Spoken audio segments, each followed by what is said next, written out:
Antes de continuar, les pido que apoyen nuestro canal dándole like a este video y suscribiéndose. Tu participación es esencial para que podamos seguir brindándote historias apasionantes como esta. Lucía Morales era el tipo de persona que pasaba desapercibida para la mayoría, pero que llevaba un mundo entero dentro del pecho. En León, en el estado de Guanajuato, vivía en un barrio apartado del centro, en una casa sencilla de 2 cuartos que compartía con su hermano menor, Emiliano. La casa era antigua, con paredes descascaradas y olor a café al final de la tarde. Y era todo lo que tenían desde que los padres habían fallecido en un accidente de autobús 6 años atrás. Desde entonces, Lucía se había convertido en todo a la vez. Hermana mayor, madre improvisada, consejera, responsable de pagar las cuentas y poner comida en la mesa. Trabajaba como una loca, pero lo hacía callada, sin quejarse, como quien ya entendió que el mundo no suele ser amable con quienes tienen poco. Nunca sobraba mucho, pero tampoco faltaba dignidad. Y quizás por eso misma no tenía el corazón endurecido. Al contrario, era del tipo que se detenía a ayudar a un perro en la calle, que escuchaba atentamente a la señora de la caja del mercado, que daba buenos días incluso cuando nadie respondía.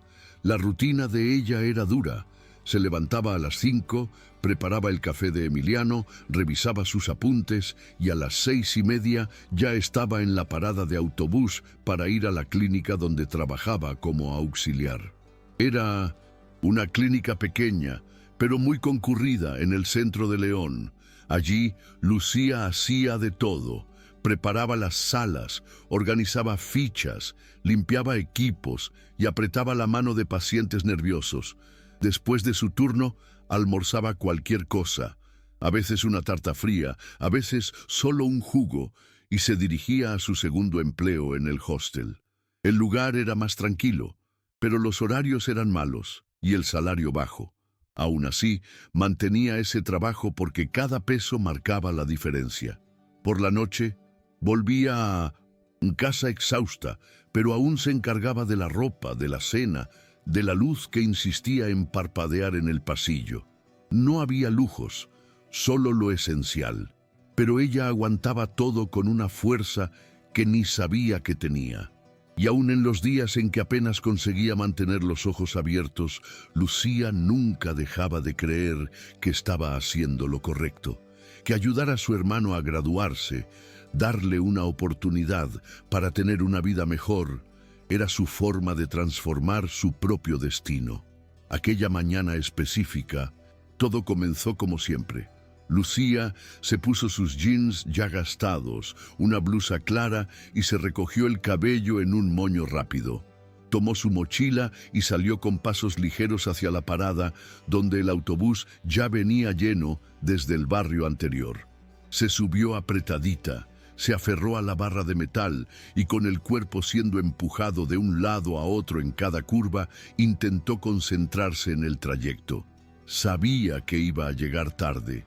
En medio del vaivén, sacó el celular para revisar un mensaje de Emiliano en 1900, el que preguntaba si podía usar el último dinero de la cuenta para imprimir un trabajo universitario.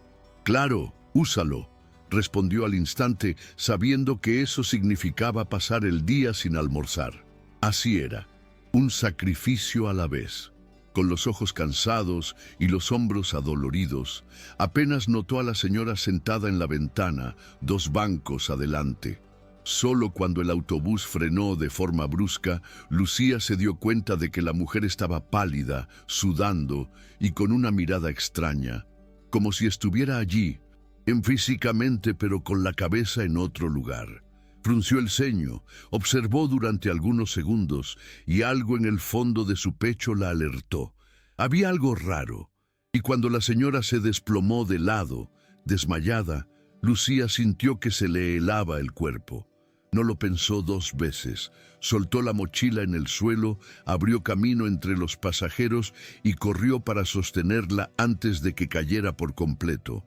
Lo que impresionaba de Lucía era ese instinto inmediato de actuar cuando algo estaba mal, aún sin saber exactamente qué hacer.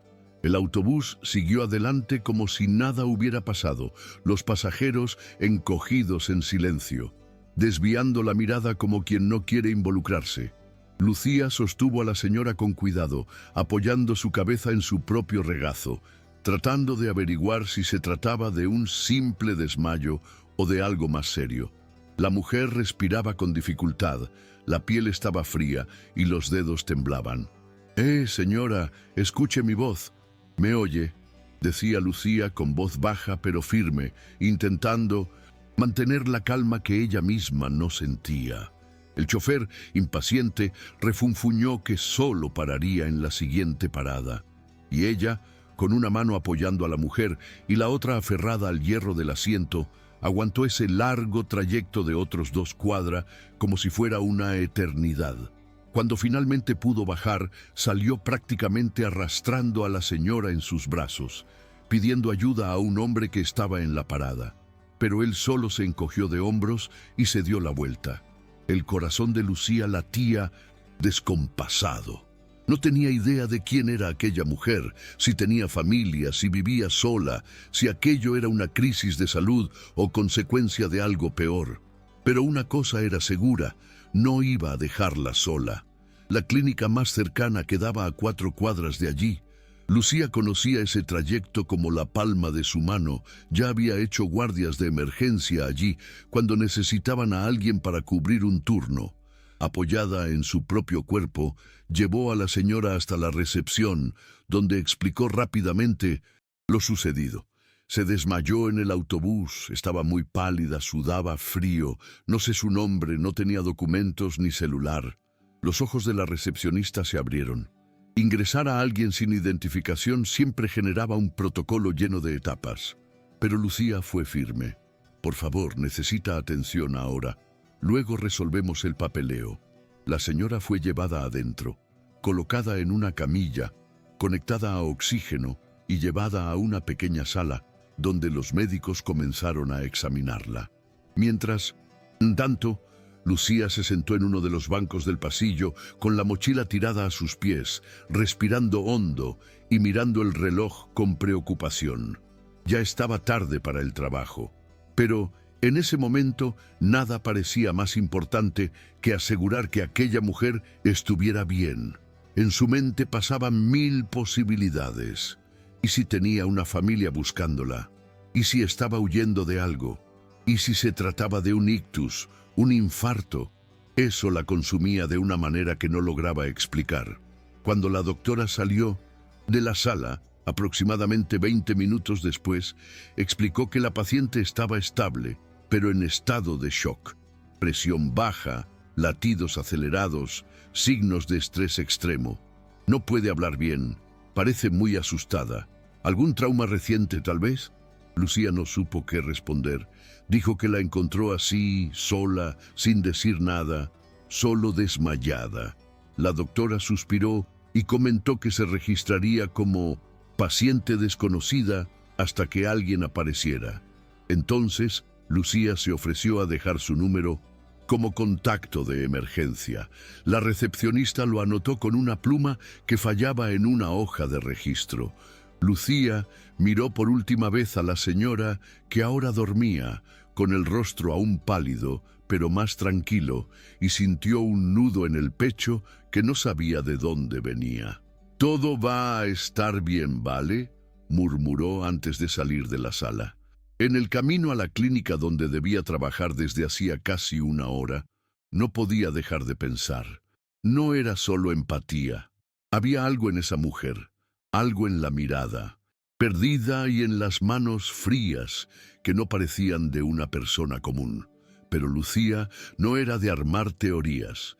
En su mente hizo lo que cualquier persona decente haría, y se fue, tratando de convencerse de que lo peor ya había pasado.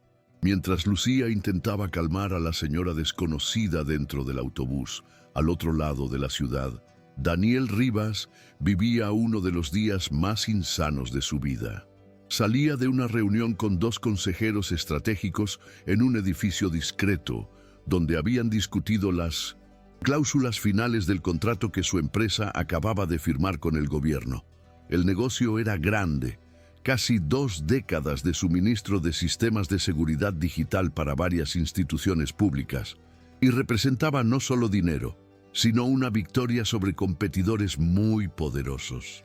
Apenas bajó del elevador con doña Carmen, notó 2 carros oscuros detenidos en lugares inusuales. Algo no encajaba. La forma en que los vidrios estaban cerrados, los faros encendidos incluso con el sol fuerte, los conductores inmóviles, mirando fijamente. Un chasquido vino con el recuerdo de un correo extraño que había recibido la noche anterior. Una advertencia cifrada de un viejo contacto. No van a aceptar perder. Prepárate.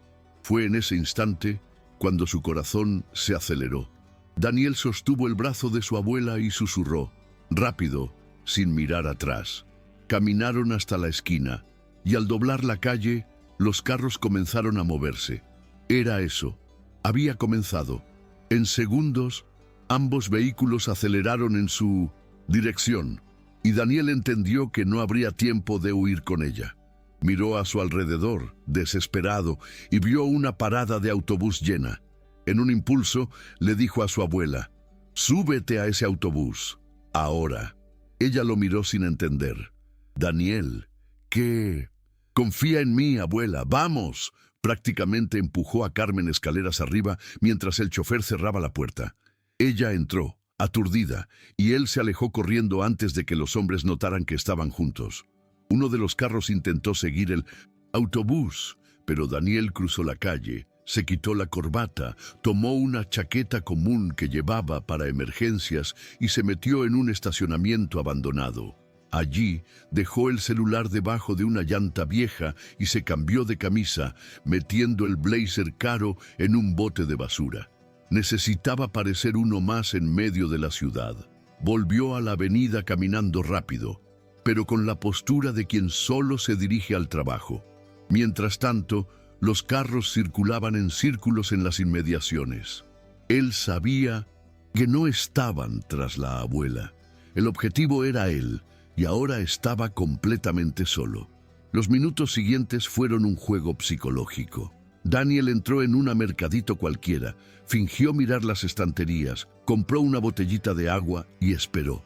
Observaba los espejos, las sombras en la acera, nadie conocido, pero no podía confiar ni en sus propios ojos. Caminó por callejones, cruzó calles que apenas conocía, usó la chaqueta para cubrir parte del rostro. Por seguridad, entró en un baño público, se lavó la cara, respiró hondo y dejó caer el carnet que aún llevaba. Necesitaba borrar cualquier rastro. Sabía que, si volvía a la empresa o intentaba contactar a empleados, estaría facilitando su captura. Pensó en llamar a abogados, pero descartó la idea. Todos podrían estar siendo vigilados. El instinto lo llevó a una antigua cafetería, casi olvidada en el centro de León, donde años atrás solía encontrarse con un periodista con quien había colaborado anónimamente. No había manera de saber si aún era de fiar. Pidió un café y se quedó observando el movimiento, esperando a que sus pensamientos se organizaran. Su cuerpo temblaba, no de miedo, sino de tensión. El rostro de la abuela, subiendo a aquel autobús, no salía de su mente. ¿Estará bien? ¿Y si se desmayó? ¿Y si los hombres se subieron tras ella? Fue solo más de una hora después, cuando escuchó de un conocido del hospital que una señora había ingresado sin documentos, que tuvo el primer hilo de esperanza. Daniel se quedó en aquella cafetería más tiempo del que quisiera, no porque estuviera relajado, sino porque necesitaba pensar, calcular, entender cuáles serían los próximos pasos. Le habían amenazado antes, es cierto, pero nunca de esa forma, nunca con armas, carros siguiéndolo por la ciudad, gente queriendo ponerle las manos en la abuela como si ella fuera solo una pieza de chantaje. Y eso era lo que más lo enfurecía.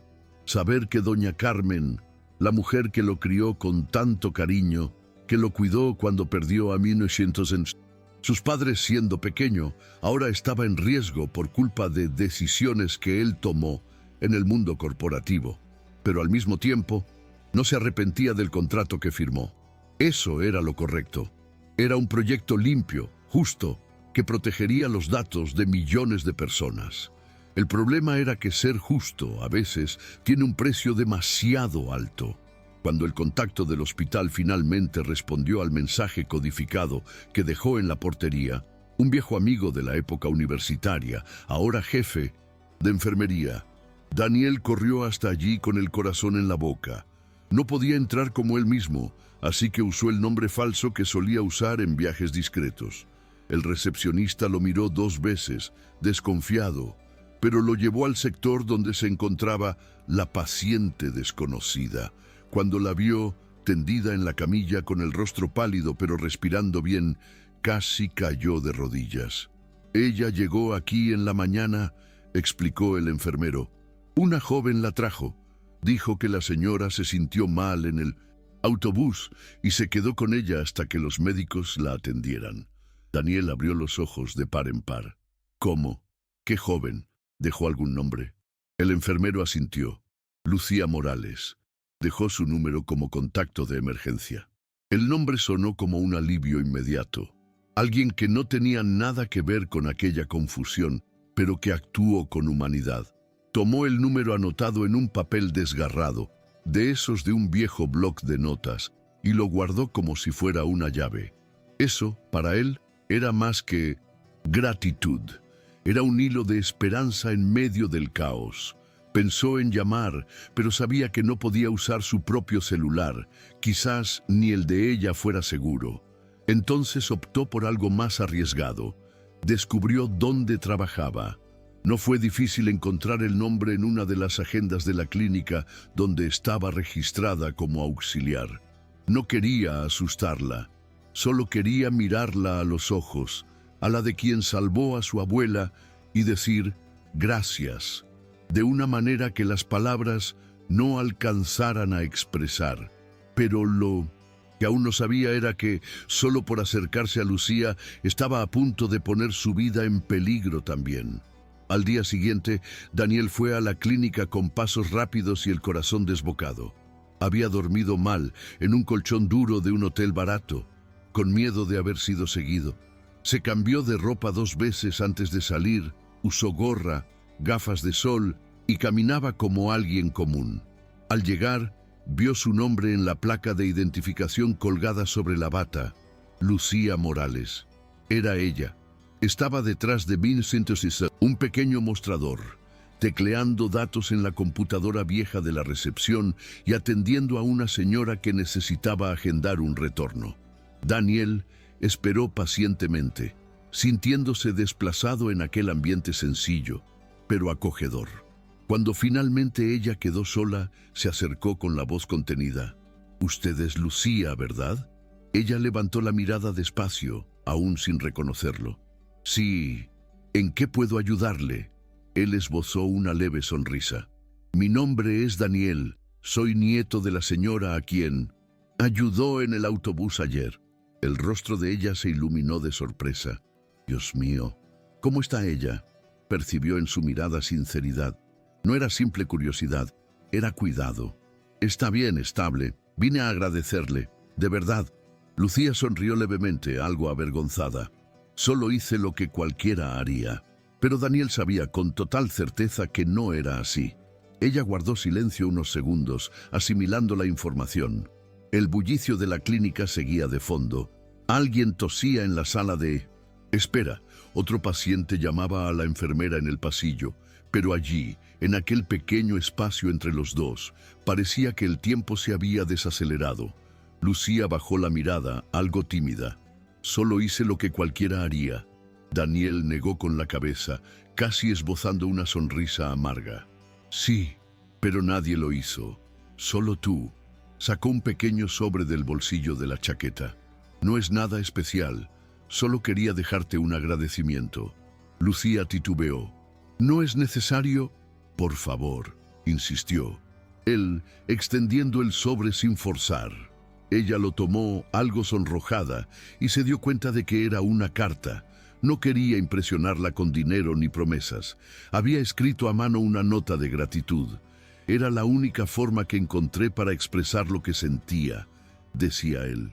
En ese momento, Daniel comprendió que estaba frente a alguien excepcional, alguien que hacía lo correcto sin esperar nada a cambio. Y eso, viniendo de un mundo en el que cada gesto tiene un precio, era casi desconcertante. Mientras ese breve encuentro sucedía, por dentro Daniel vivía un torbellino.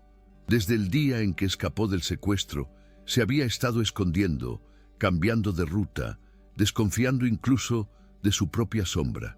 Había dejado un dossier con un amigo de confianza, Saúl, un excompañero de universidad que ahora trabajaba como asesor jurídico en el Ministerio Público. Con él intentaba reunir pruebas contra la corporación rival. Daniel sabía de algunas cosas: empresas fachada, contratos falsos, movimientos en Minnonosim, paraísos fiscales.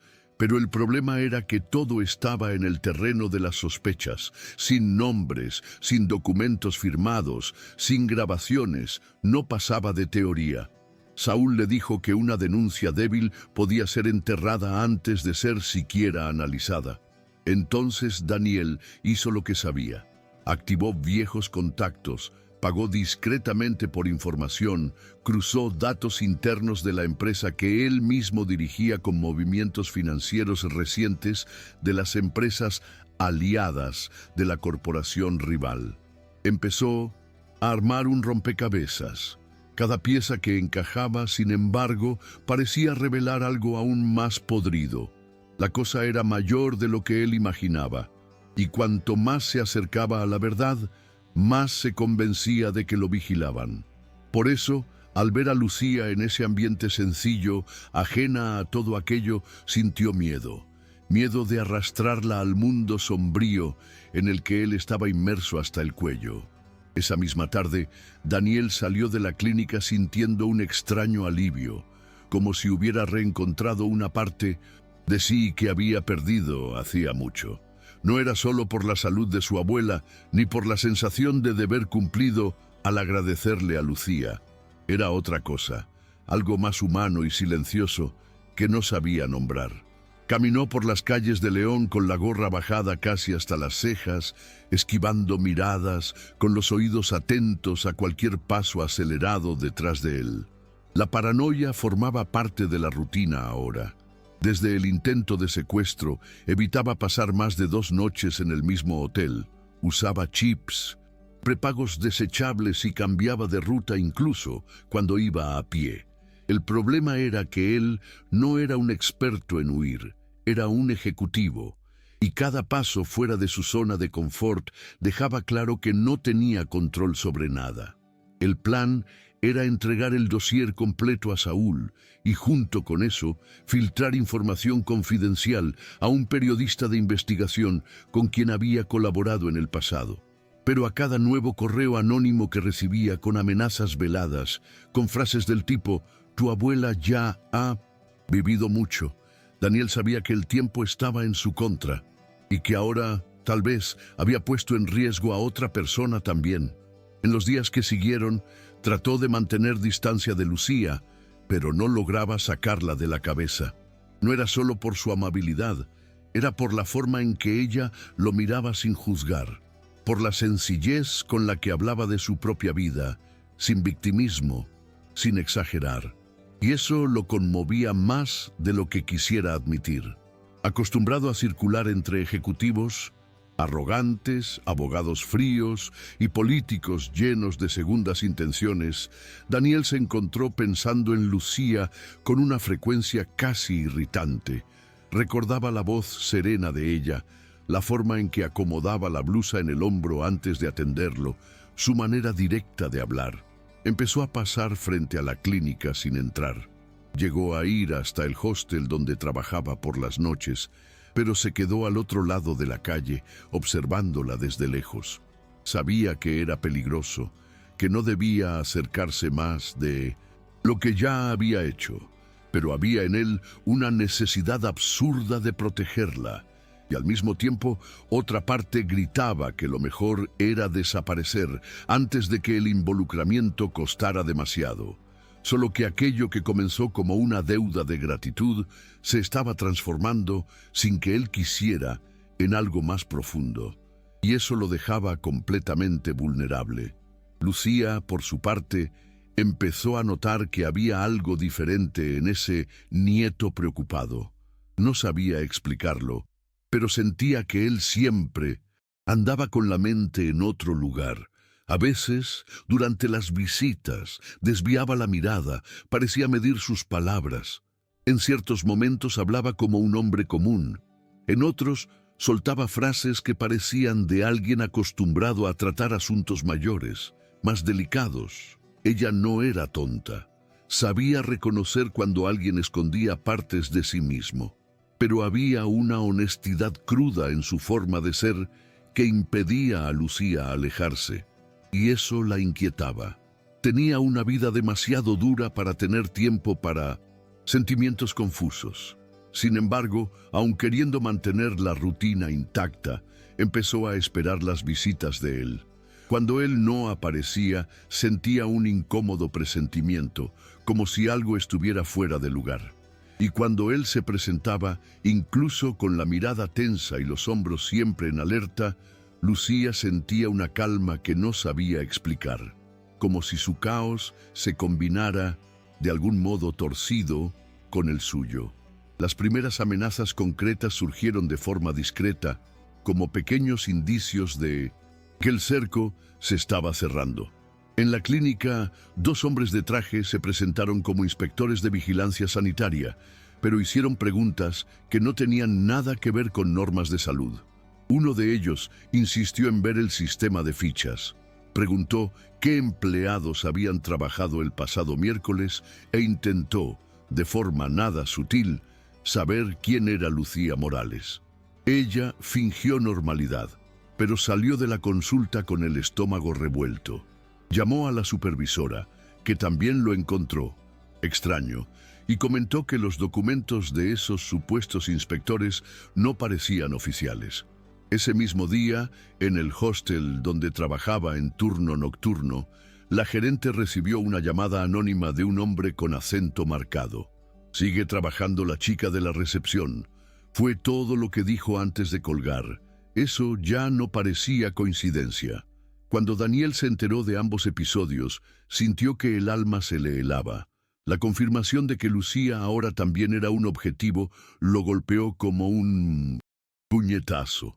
Por más que había intentado mantenerla al margen, ya era tarde.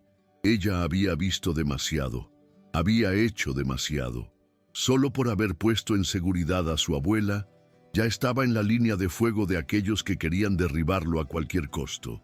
Daniel pasó esa noche sin dormir, sentado al borde de la cama en un hotel barato en las afueras de León.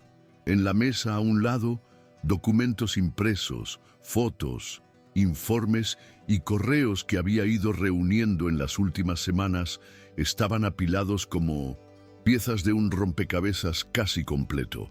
Tenía pruebas suficientes para involucrar a 3 políticos, a 2 ejecutivos de la corporación rival y hasta a un asesor directo de un senador influyente. Pero entregar aquello de la forma equivocada no significaba nada. Necesitaba exposición, ruido, necesitaba que la denuncia se filtrara a la prensa antes de que fuera silenciada en los tribunales. Su contacto en el diario estaba listo para actuar, pero exigía fuentes cruzadas. Y fue ahí cuando Lucía pudo ayudar sin querer. Ella había visto a los hombres que aparecieron en la clínica, oído la voz en el teléfono en el hostel. Recordaba detalles que, en una investigación, podían ser cruciales. Pero para involucrarla aún más, Daniel tendría que contarlo todo. Mostrar quién era realmente, lo que estaba ocurriendo y por qué la vida de ella se había convertido en un blanco. Era un riesgo enorme, pero continuar omitiendo era aún peor. Al amanecer tomó una decisión. Pasaría por la clínica antes del Syndersenbusch. Inicio de la jornada.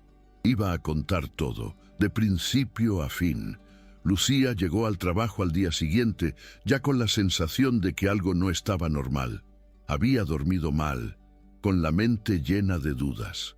Cuando vio a Daniel parado en la puerta de la clínica, apoyado en el umbral con un café en la mano, sintió un nudo en el estómago. Él parecía más cansado de lo habitual, con ojeras profundas y la mirada inquieta. ¿Podemos hablar? Pero sin interrupciones. Lucía solo asintió, algo tensa, y lo condujo a una pequeña sala al fondo, donde solían guardar materiales de limpieza. Allí, el olor a alcohol y productos no molestaba tanto como el pesado silencio que se instaló entre ambos. Daniel sacó un sobre del bolsillo y lo puso sobre la mesa. Está todo aquí, contratos, nombres, pruebas. Es por esto que casi secuestran a mi abuela.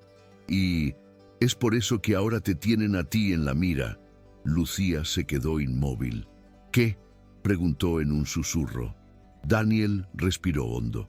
No soy solo un nieto, el preocupado. Soy el hombre que cerró un contrato que mucha gente poderosa quería impedir. Y tú, Lucía, salvaste la pieza más vulnerable de mi tablero. Ahora quieren borrarte de la jugada. Lucía miró el sobre como si fuera una bomba a punto de explotar. Sus dedos temblaban levemente y por un instante ni siquiera respiró. Era como si cada palabra de Daniel resonara en cámara lenta. Te quieren borrar de la jugada. Eso no tenía sentido, o lo tenía, y ella simplemente no quería aceptarlo. Él parecía demasiado serio para estar mintiendo, y su mirada no mostraba ni la menor arrogancia, solo miedo. Miedo de perderla, tal vez. Miedo de que todo eso hubiera ido demasiado lejos. ¿Me estás diciendo que aquellos hombres en la clínica, que las llamadas en el hostel? Ella no terminó la frase. Daniel asintió discretamente. Todo eso fue para rastrearte, porque ayudaste a mi abuela. No quieren testigos, y ahora saben que estás cerca de mí. Lucía se llevó la mano a la frente, caminó hasta un rincón de la sala y se apoyó en la pared. Por dentro, un torbellino de sentimientos. Rabia, incredulidad, confusión y un miedo que nunca había sentido antes, no por ella, sino por su hermano. Mi hermano, Emiliano, él está en casa, solo. Daniel se acercó despacio. La casa ya debe estar siendo vigilada. Vine precisamente porque ya no podía seguir protegiéndote a la distancia. Hoy tienes que salir de allí. Las palabras de Daniel eran como cuchillos que iban cortando lentamente el terreno seguro que ella creía tener. Hasta ese momento, todo lo que conocía era dificultad. Sí, pero dificultades que sabía gestionar. Un salario ajustado, cuentas atrasadas, turnos agotadores. Nunca había lidiado con amenazas de muerte, con espionaje, con criminales contratados por gente que vestía traje y ostentaba un cargo público. Fue entonces cuando el miedo dio paso a la rabia. ¿Por qué no me lo dijiste antes?, preguntó, con la voz entrecortada. Daniel cerró los ojos, como preparándose para esa pregunta, porque pensaba que podía resolverlo todo sin involucrarte. Pero te involucraste en el momento en que ayudaste a mi abuela. Y ahora, Lucía, si te vas, ellos vendrán. Viste los rostros de algunos de ellos. Estás marcada. Ella contuvo las lágrimas. Se sentía injustamente usada, pero también sabía que huir no era la solución. Nunca había sido de las que se esconden. Después de unos segundos de silencio, dijo con voz firme, casi sin emoción: «Entonces vámonos. Dime a dónde debo ir». Daniel asintió, con los ojos llenos de lágrimas. Por primera vez desde que todo comenzó, sintió que ya no estaba solo. Salieron por la puerta trasera de la clínica. Daniel había dejado un coche prestado a 2 cuadras, en un estacionamiento discreto. El plan era simple: llevarla a una antigua casa de la familia, en una propiedad apartada, en las afueras de Silao, una ciudad pequeña, a aproximadamente 1 hora de distancia. Era un lugar que él no visitaba desde hacía años, desde que su abuelo Falleció. Estaba a nombre de un pariente distante, lejos de los registros directos de la empresa. Nadie sabía de la existencia de aquella casa y por eso sería segura por un tiempo. En el camino, Daniel explicó más detalles. Habló sobre los contratos, sobre los políticos involucrados, sobre los datos que aún necesitaba organizar para hacer las pruebas irrefutables. Y Lucía, aún en shock, prestaba atención a todo. Era como si su mente hubiera entrado en estado de alerta, absorbiendo todo rápidamente. Al mismo tiempo, se preguntaba cómo su vida había dado tal giro. Menos de 48 horas atrás, se preocupaba por la factura de la luz. Ahora, iba en auto junto a un hombre a quien apenas conocía, huyendo de gente dispuesta a matarla por haber hecho lo correcto. Pero, por absurdo que pareciera, no se arrepentía. Si fuera hoy de nuevo, ayudaría a tu abuela de la misma manera, dijo en voz baja. Daniel la miró emocionado. Lo sé, por eso confío en ti.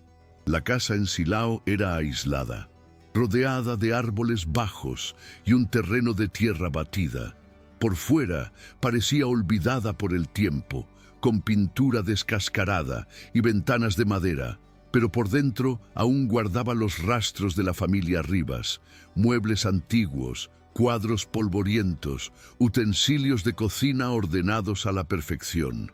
Daniel abrió la puerta con una llave que aún guardaba en la guantera del coche. Quedó exactamente como la última vez que estuve aquí, comentó en voz baja, como quien visita una tumba. Lucía entró con pasos lentos, observando todo como quien intenta entender dónde estaba.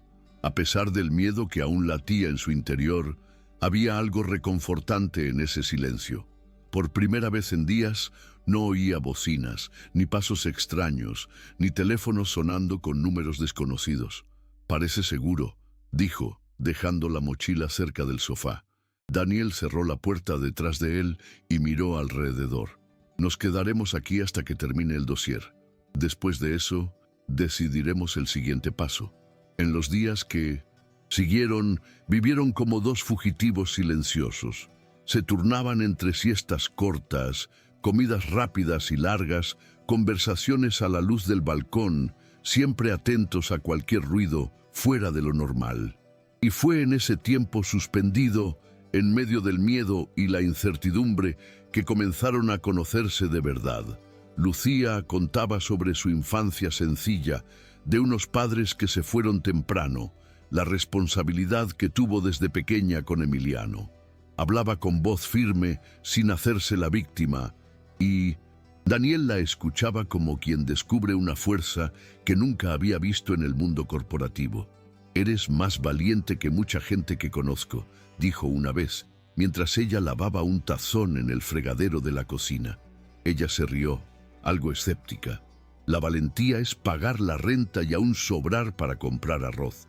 Él sonrió, pero por dentro sentía un creciente respeto. Habló sobre su infancia con doña Carmen, de cómo heredó la empresa a los 27 años, tras la temprana muerte de su padre, y de cómo pasó la vida rodeado de personas que lo veían como una inversión, no como persona. «Contigo es diferente», confesó una noche. «Tú no quieres nada de mí». Lucía guardó silencio por un instante. «No se trata de querer. El problema es lo que esperamos a cambio».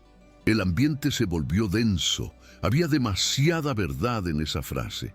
Daniel quiso responder, pero solo asintió. A esas alturas no hacía falta decir más. El beso sucedió sin aviso. Fue en una madrugada fría, tras una larga conversación en el centro sin luz, balcón. Lucía hablaba de una profesora de secundaria que creyó en ella cuando nadie más lo hacía. Daniel solo observaba. Con el cabello recogido desordenadamente, una blusa holgada y ojos pesados de cansancio. Y sin embargo, ella parecía la persona más íntegra que había conocido. Cuando ella se quedó en silencio por un instante, él se acercó despacio, sin prisa, esperando un rechazo que no llegó. El beso fue corto, silencioso, casi tímido, pero llevaba en sí todo lo que no habían podido decir hasta ese momento. Después se quedaron ahí sin hablar. No hubo promesas ni planes, solo un entendimiento mutuo de que, aun si el mundo se derrumbara al día siguiente, aquella conexión entre ellos era real. Ninguno de los dos estaba allí por necesidad o impulso. Era algo más profundo, forjado en el susto, en el cuidado, en la admiración. En ese momento, Daniel tuvo la certeza. Lo que sentía por Lucía ya no era solo gratitud, era afecto, era amor, naciendo despacio en medio del caos. A la mañana siguiente del beso, mientras el sol se asomaba suavemente por las ventanas polvorientas de la sala, Daniel finalmente mostró todo el contenido del dossier que había estado armando. Esparció papeles sobre la antigua mesa del comedor, contratos firmados, correos impresos, capturas de mensajes cifrados, extractos de transferencias dudosas, nombres de empresas fachada vinculadas a altos funcionarios públicos. Lucía observaba todo con atención, sus ojos recorriendo los documentos como quien intenta armar un rompecabezas con piezas de mundos distintos. Estos nombres aparecieron durante la visita de los inspectores a la clínica, dijo, señalando uno de los papeles. Daniel se volvió de inmediato. ¿Estás segura? Ella asintió. El más joven, el de cabeza rapada, él firmó el registro con ese nombre. Me llamó la atención porque la mano le temblaba. Daniel respiró hondo. Era más de lo que esperaba. Tienes muy buena memoria para los detalles, comentó, impresionado. Lucía se encogió de hombros. Fíjome en todo. No parece, pero estoy atenta, todo el tiempo. Por primera vez desde que todo comenzó, Daniel sintió que tenía una aliada de verdad. No alguien contratada, entrenada, protegida por instituciones, sino alguien que veía lo que nadie veía y que no se dejaba intimidar. Ese día pasaron horas organizando el material. Daniel explicaba las conexiones entre las empresas y Lucía tomaba notas a mano para cruzar la información con lo que recordaba de los turnos, de las personas que ingresaron a la clínica, de las preguntas que hicieron. Ayudaba a montar una línea del tiempo de los acontecimientos, anotando fechas, rostros, fragmentos de conversaciones. Era meticulosa, enfocada, y Daniel se iba convenciendo cada vez más de que sin ella quizás no lograría cerrar la denuncia. Lucía no lo hacía por él, lo hacía por su propia conciencia. No puedo aceptar que gente así, con tanto poder, haga lo que quiera y se salga con la suya. Y si no es conmigo hoy, será con otra persona mañana. Daniel sentía una mezcla de admiración y culpa. Quería protegerla, pero ahí estaba ella, decidiendo ponerse en la primera línea. No tienes que hacerlo, dijo, serio. Si quieres irte ahora, yo te llevo. Pero Lucía solo lo miró, firme. Daniel, ya me metí en esto el día que me senté en aquel banco del hospital. La diferencia es que ahora sé el porqué y puedo hacer algo al respecto. Así que no me pidas retroceder. Esa noche durmieron juntos en el sofá de la sala, cansados, pero en paz. Daniel se despertó a medianoche y se quedó observando a Lucía dormir, con el rostro sereno, el cabello cayendo suavemente sobre la frente. Pensó en cómo había comenzado todo.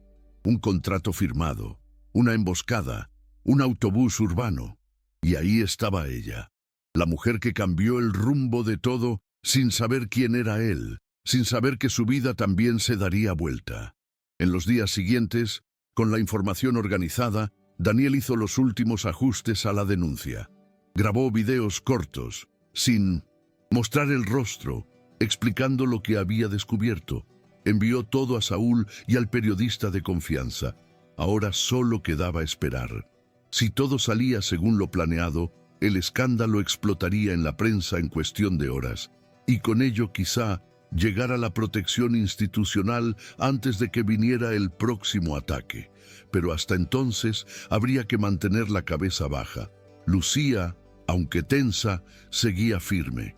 Si salimos vivos de esto, dijo una tarde, Prométeme que me contarás cuál es tu platillo favorito. Daniel se rió. Solo si tú prometes que cocinarás. Fue el momento más ligero que habían vivido en días, y aun sin saber qué vendría después, ambos sabían. Aquel vínculo no se rompería. La denuncia se difundió en una mañana de jueves.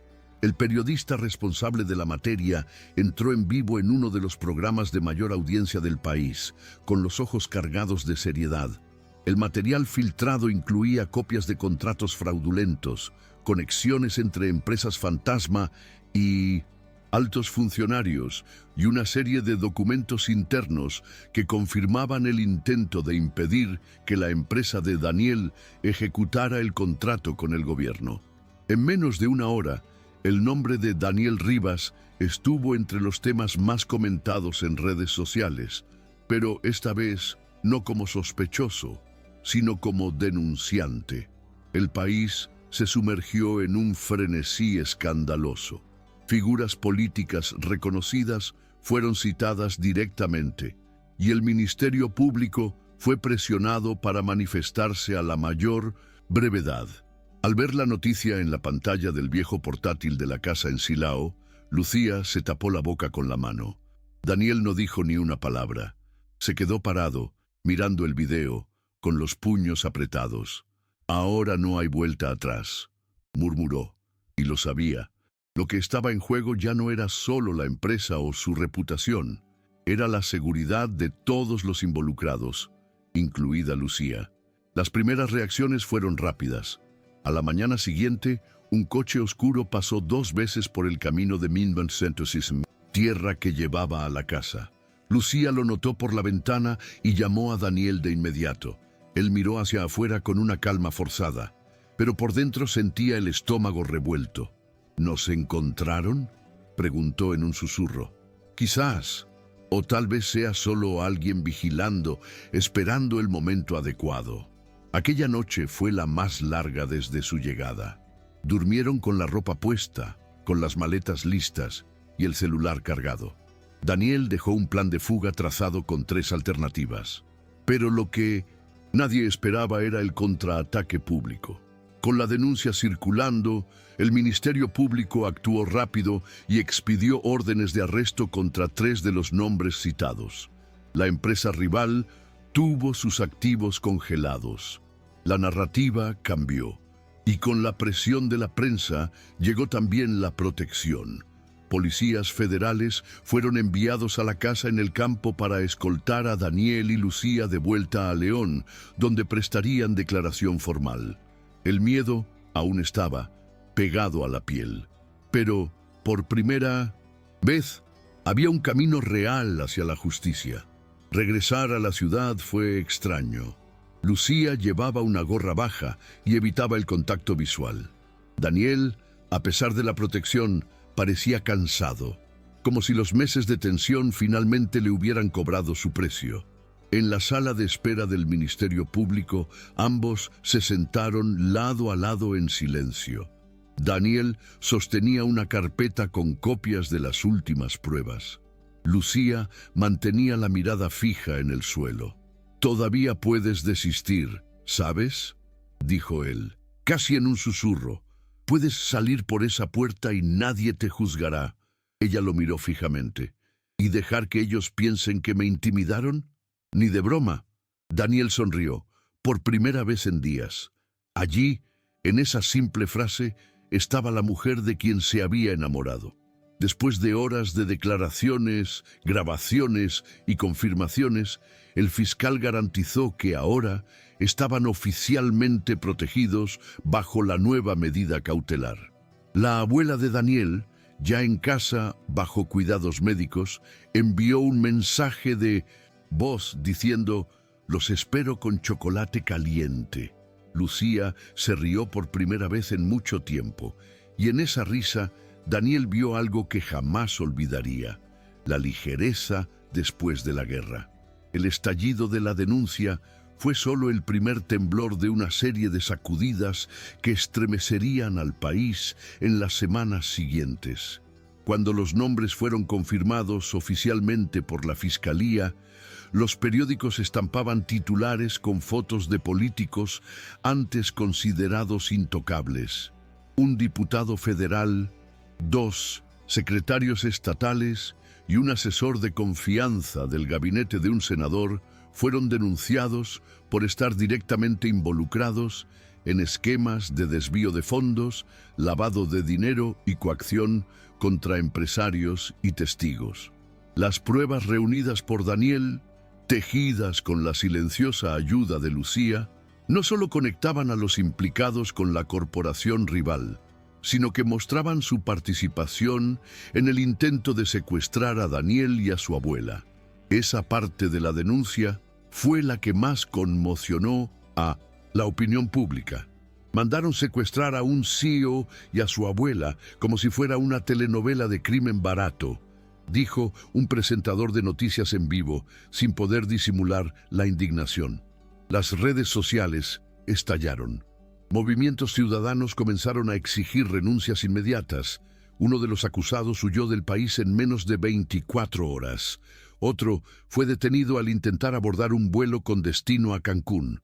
La caída fue rápida, pero el impacto, profundo.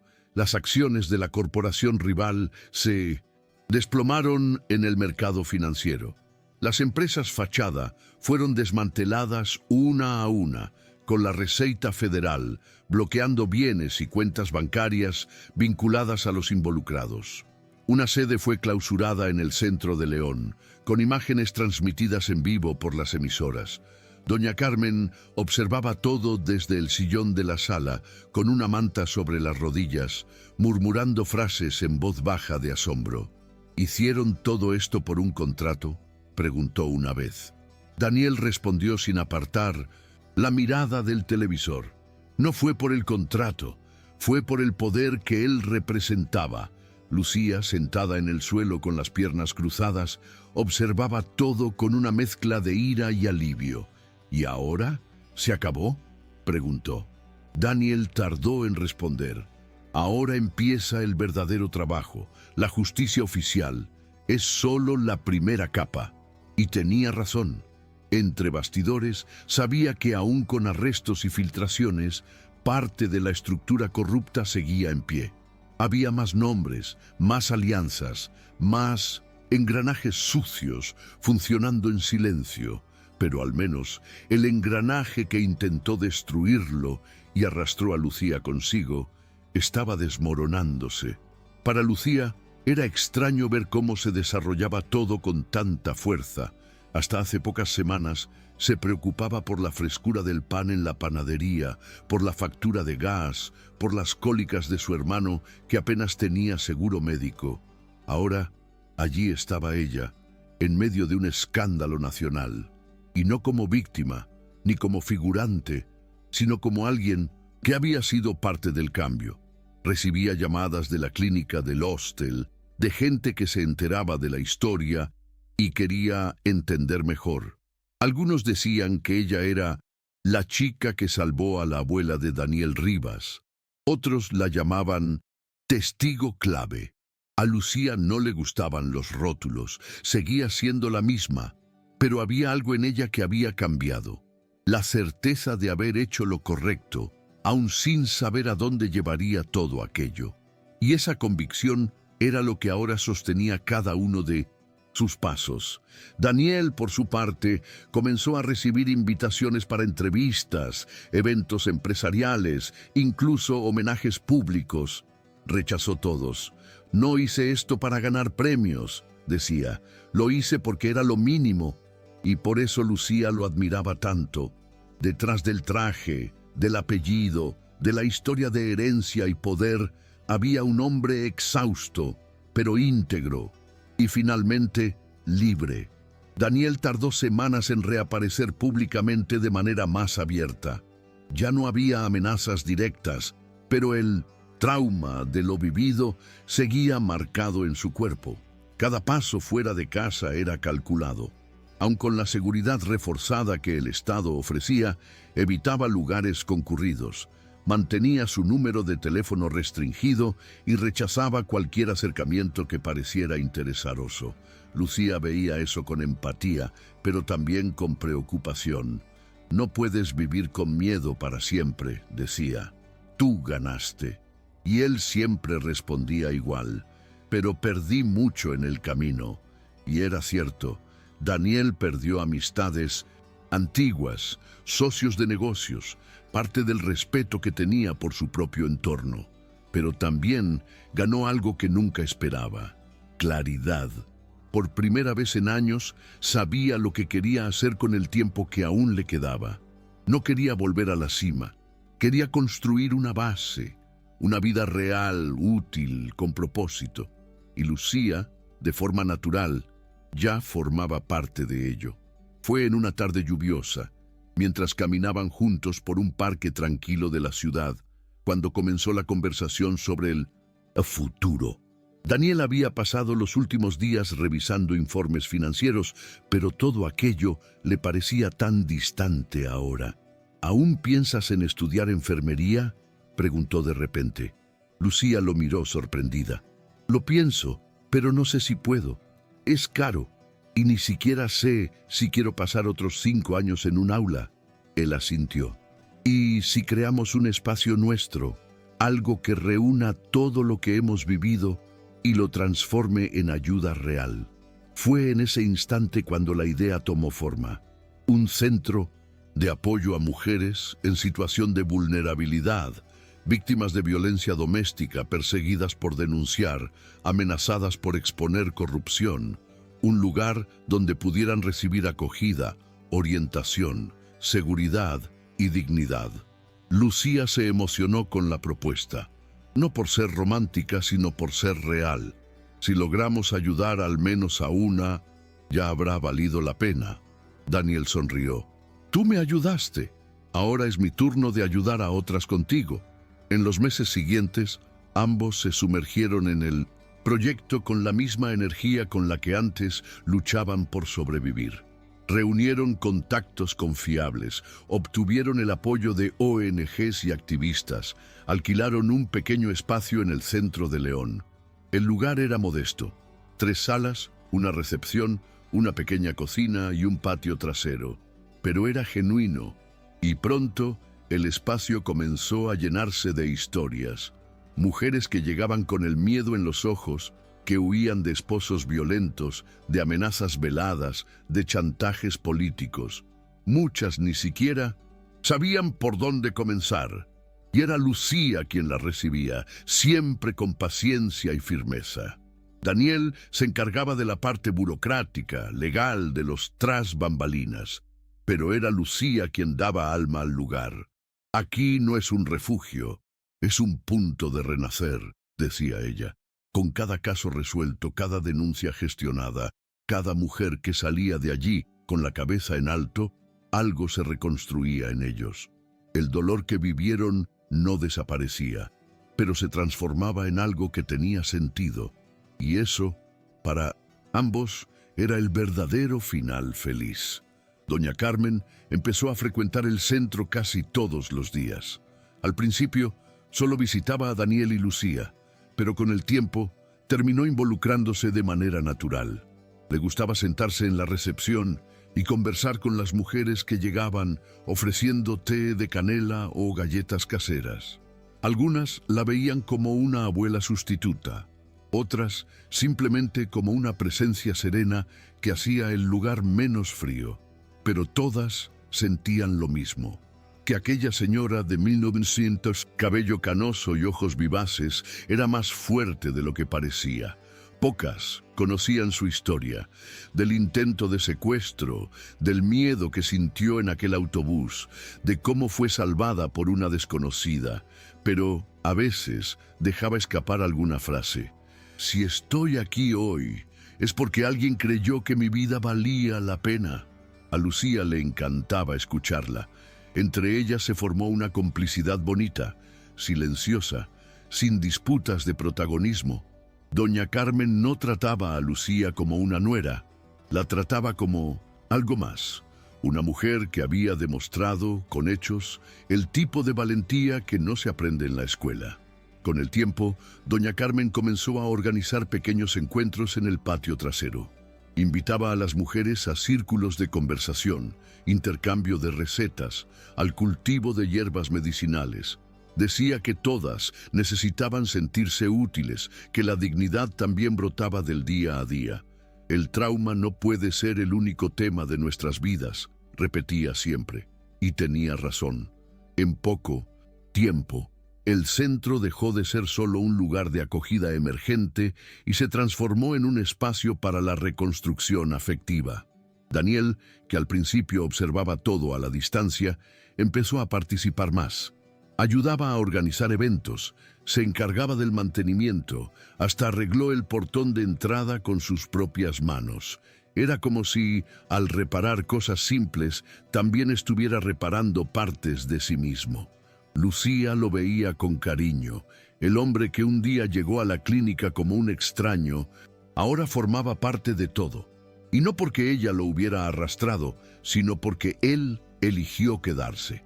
La prensa continuaba tratando de obtener entrevistas y apariciones públicas, pero Daniel se mantuvo firme. Nada de exposición. El centro no era sobre él, era sobre las historias que ayudaban a reescribir. En una sola semana acogieron a una mujer embarazada que huía de un compañero violento, a una joven amenazada por denunciar un esquema en el ayuntamiento y a una señora de 60 años que lo había perdido todo tratando de proteger a su nieto. En cada una de ellas había un fragmento de la historia que Daniel y Lucía habían vivido, como si de alguna manera todo aquello que parecía caos se estuviera transformando en sentido. Una tarde, mientras limpiaban juntos una de las salas recién pintadas, doña Carmen los miró y dijo: «Soñé con esto, un lugar donde lo que me pasó se transformara en esperanza para otras». Lucía respondió solo con una sonrisa, con las manos manchadas de pintura blanca. Daniel se acercó y la abrazó por detrás, en un gesto simple pero lleno de significado. Eran 3 personas que habían sobrevivido a lo peor, y ahora estaban creando algo que podría evitar lo peor para muchos más. Lucía y Daniel nunca oficializaron su relación con grandes gestos. No hubo pedido de noviazgo, mucho menos matrimonio con anillos o promesas públicas. Lo que había entre ellos era más profundo que cualquier ritual. Era presencia, era complicidad. Era saber que, aún en silencio, había alguien del otro lado sosteniendo su mano, literal o figurativamente. Compartían el mismo espacio con naturalidad. Ella preparando café, él lavando los platos, ella haciendo informes, él arreglando enchufes. Y entre una tarea y otra, pequeños gestos que lo decían todo. Una nota pegada en el espejo, un abrazo sin motivo, una conversación al final del día con los pies cruzados en el sofá. Lucía nunca fue de depender de nadie y Daniel aprendió a no tratar de salvarla. En vez de eso, la acompañaba. Caminaba a su lado y ella, por primera vez en la vida, permitió que alguien compartiera su carga sin pensar que eso la hacía débil. Su amor se construyó allí, entre rutinas desordenadas, sin prisa, sin fórmulas, pero con verdad. Con el tiempo, el centro empezó a recibir mayor reconocimiento, no por parte de la prensa, sino de la gente. Las mujeres atendidas volvían, recomendaban a otras, donaban, ofrecían ayuda. Lucía y Daniel decidieron contratar a 2 asistentes sociales y a un psicólogo, ampliando así la atención más allá de la acogida emergente. El espacio crecía despacio, como todo lo que se hace con alma. Y en medio de ese proceso, ambos se iban descubriendo un poco más cada día. Daniel, antes acostumbrado a resolverlo todo con dinero e influencia, aprendió a escuchar, a respetar los procesos, a no controlar el tiempo de las cosas. Lucía, por su parte, empezó a confiar más en sus propios instintos. Comenzó un curso técnico de atención humanizada y por primera vez pensó en volver a estudiar, no para ascender en el trabajo, sino para comprender mejor el dolor de las personas que pasan por aquí, explicó. Y Daniel, al oírla, sintió un orgullo discreto, no por estar a su lado, sino por ella, tal como es. Con el tiempo, el hermano de Lucía, Emiliano, también se acercó más a Daniel. Al principio existía una distancia natural, pero bastaron algunas conversaciones, risas y noches de juegos de mesa para que naciera una amistad. Emiliano comentaba que Daniel parecía demasiado serio, pero en el fondo era un hombre buena gente, solo un poco roto por dentro. Daniel reía y concordaba. La vida le había dado todo, pero también le había costado caro. Y ahora, al lado de Lucía y de esa nueva rutina, sentía que comenzaba a reconstruirse por dentro. Doña Carmen, siempre atenta, era la que más notaba ese cambio. «Ahora sonríes con los ojos», comentó una tarde mientras pasaban la ropa juntos. Y él sabía que era cierto, porque después de tanto miedo, pérdida y lucha, él estaba ahí, entero, rodeado de gente que lo veía como persona y no como un cargo o un apellido. Una noche, tumbados en la hamaca del patio, Lucía preguntó: «¿Te imaginabas todo esto aquel día que llegaste a la clínica?» Daniel tardó en responder. Solo quería agradecer y desaparecer después. Ella sonrió, con esa mirada serena de quien entiende más de lo que dice. «Pero te quedaste». Él la atrajo más cerca. «Me quedé porque encontré a alguien que me hizo querer quedarme, incluso cuando todo me decía que huyera». Ella no respondió, solo se acurrucó más cerca, sintiendo el frío del viento de la noche en el rostro. La luna estaba llena, y por un instante el mundo pareció enmudecer. No había persecuciones ni urgencias, solo la sensación extraña y hermosa de que incluso después de tanto caos era posible volver a empezar, juntos, sin promesas, sin garantías, pero con verdad, y eso, para ambos, era más que suficiente. Meses después, en una mañana común de lunes, mientras organizaban cajas con donativos, Daniel miró a Lucía y dijo casi sin darse cuenta: «Deberíamos casarnos». Ella lo miró con una ceja arqueada. «¿Así de la nada?» Él se encogió de hombros. «No es de la nada. Es que creo que lo que tenemos ya es más sólido que muchos matrimonios por ahí». Ella se rió, volvió a apilar las cajas y dijo: «Si convences a doña Carmen de cocinar el almuerzo en nuestra boda, acepto». Daniel esbozó una amplia sonrisa, una de las pocas que mostraba sin reservas. Eso era. Ellos eran eso. Dos sobrevivientes que en medio del desorden de la vida decidieron construir algo sencillo, honesto y lleno de significado. Y así siguió su historia. Sin glamour, pero con propósito. Lucía y Daniel no eran héroes. Eran solo dos personas comunes que, por casualidad o por destino, se encontraron en el momento justo. Y con coraje, afecto y mucha verdad, transformaron una situación de riesgo en un punto de inflexión. Para ellos y para muchos otros. Si te gustó esta historia, suscríbete al canal, deja un like y activa las notificaciones para no perderte contenido futuro. Hasta luego.